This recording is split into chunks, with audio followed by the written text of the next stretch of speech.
Josh Simmons is the most athletic offensive tackle prospect in the 2025 NFL Draft, but here's why he won't be the first selected. Josh Simmons is the most athletic offensive tackle in the 2025 NFL Draft, but Ryan, why won't he be the first offensive lineman selected? I mean, unfortunately, it's the patella injury that had cost him the tail end of the Ohio State season, or I guess the majority of the back end of the Ohio State season. He suffered against Oregon, and then obviously he hasn't been able to participate in any of the pre-draft conversations. So there's a lot of archaic scouts, Joe, as you know, that want to see that 40 time. They want to see those testing numbers, a 10-yard split for an offensive lineman. Josh Simmons wasn't able to participate in any of those things. So he is going to ultimately be one of the biggest value picks, I think, in the 2025 NFL Draft. Still think he'll go in the first round at some point, but unfortunately the injury I do think is going to cause him to go behind a couple of other talented offensive linemen in this class. Removing the injury, because that's part of the conversation. Other guys that are going to be deemed ready to play right away are getting prioritized, whether that's Will Campbell, whether it's Armand Membao. Simmons, I think, at the end of the first round is going to be one of the best value picks. This year, I don't think anyone put out better offensive tackle tape than Josh Simmons. I think that has been so forgotten because he only played a very short portion of the beginning of the season for Ohio State. He has some of the best fluid movements I've seen for a tackle in my time scouting. I love his feet. I love the way that he mirrors. He is impossible to get by because he transitions and is able to slide back and forth so easily. I mean, it was a really interesting just jump that he made this year because he played for Ohio State, obviously, in 2023 after transferring over from San Diego State. And, he was solid in 2023, right? He wasn't a bad player by any stretch. I think I had a preseason fourth round grade on him, so I liked a lot of the athletic gifts that he brought to the table. But the things that you wanted to see take a jump, and that he did take a jump, I think the game slowed down because he's a really athletic kid. But I think the other thing, Joe, is that we saw an improved power profile for him this past year as well. I think being with Ohio State for multiple years and having that strength and conditioning program, I think that really upped his game from his time at San Diego State. So we're talking now a young man that I think if he didn't get injured would have had a chance to be a top 10 NFL draft pick in 2025 and to be the first offensive lineman just off the board. Like you said, you're getting a value, and you're getting that value because this kid, I believe, is the best blindside protector potentially to come out in this draft. For so many players that we're debating on if they're a guard or a tackle, I don't have any questions based upon the size, length, athleticism perspective that Josh Simmons can stick at left tackle. Just to identify some weak points, he's still an improving player. The injury is always going to get brought up first when you've got a lower body injury for an offensive lineman. How soon is he going to be ready to go? Is this going to be something that maybe lingers? Offensive linemen with lower body injuries are always worrying.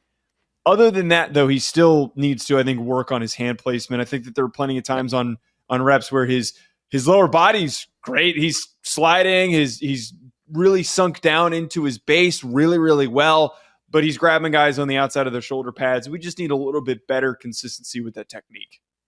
Yeah, I think the outside hand placement was one thing that I had noted. I agree with you 100% there. I also think just the timing of his punch is a little bit inconsistent. Yeah. It wasn't as bad in 2024. I mean, it wasn't as bad in 2024 as it was the previous year. I still think that it took a step forward, but those things can always be improved. So we're talking about punch timing and location. I also think the other thing, Joe, is although I thought he was awesome the beginning of his year, we didn't get to see him against the best of the best of this schedule. He only played for part of the Oregon game. We didn't see him obviously in that matchup with Abdul Carter that he would have had, a couple weeks after that. I still would have loved to see a little bit more of a sample size against some of the best rushers on his schedule. So there is going to be a little bit of question of, hey, he had a great beginning of the year, but when he started getting to the dog days and he had to go against James Pierce Jr. and Abdul Carter and Notre Dame and those types of schools, would he have still looked quite as good as he did early on in the season? So we still need to see that question kind of on the table, but I do think that is kind of remedied by the fact that, if we're projecting forward, he has great athletic traits that would be able to ascend to that spot, but that still is a little bit of a question until it is not a question anymore. Touching on his background as a recruit, back in the 2021 class, he originally played for San Diego State. In his first year as a starter, he was tremendous for the Aztecs, which warranted an opportunity for him to hop in the portal and transfer to Ohio State. Was very highly coveted that year in the portal. His composite ranking per 247 Sports, he was the 342nd ranked recruit nationally, the 25th ranked interior offensive lineman, interestingly enough, and it was the 30th ranked recruit in the state of California. One would assume that USC and UCLA were probably kicking themselves that they missed out on this guy.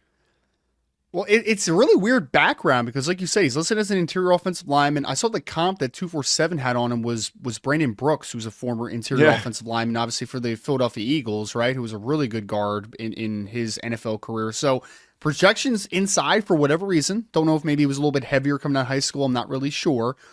But he also had a extensive offer list. And when we say offer lists, it doesn't always mean that a guy is a take at every school, right? Like some schools just throw out offers, but then they're not committable offers ultimately. But he had USC, he had Washington, he had Penn State, he had Oregon, he had Georgia, he had Oklahoma, he had Nebraska, Michigan State, Miami, Duke, Arkansas. I mean, there was a lot of options on the table for Josh Simmons. He obviously ended up to stay home in the state of California and play at San Diego State. So I'm a little bit interested, and I wish I would have been able to talk about this at the Combine, but like, why ultimately did you choose to stay home and go to San Diego State when you had some very big offers that were ultimately on the table? But it was obviously a big victory at the time for San Diego State, and luckily for him that he found his way to Ohio State, because I think that transfer opportunity really took his game to the next level before his final 2 seasons.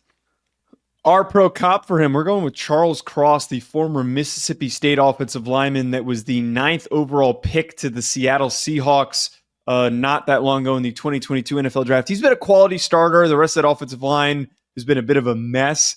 So it's kind of, he gets dragged down and dragged into that quality of that offensive line play. But when he tested at the Combine, he was a freakish athlete. And I think that we would have gotten similar numbers if Josh Simmons was available to participate in his Combine workout.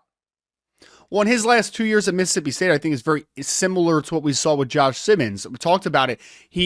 Charles Cross was a really good pass protector who needed to get physically stronger. Like, that was one thing that we needed to see him at Mississippi State. Same thing with Josh Simmons right now. Josh Simmons was a little bit of a lighter player his first year, I should say, at Ohio State, but then we saw him take a jump from a just power profile perspective, and now we're talking about an all-around left tackle on the NFL level, similarly to what we saw from Charles Cross, developing into one of the best young blindside protectors in the National Football League. Folks, comment below, what team do you want to see Josh Simmons play for? Hit that like button and subscribe. We'll talk to you later.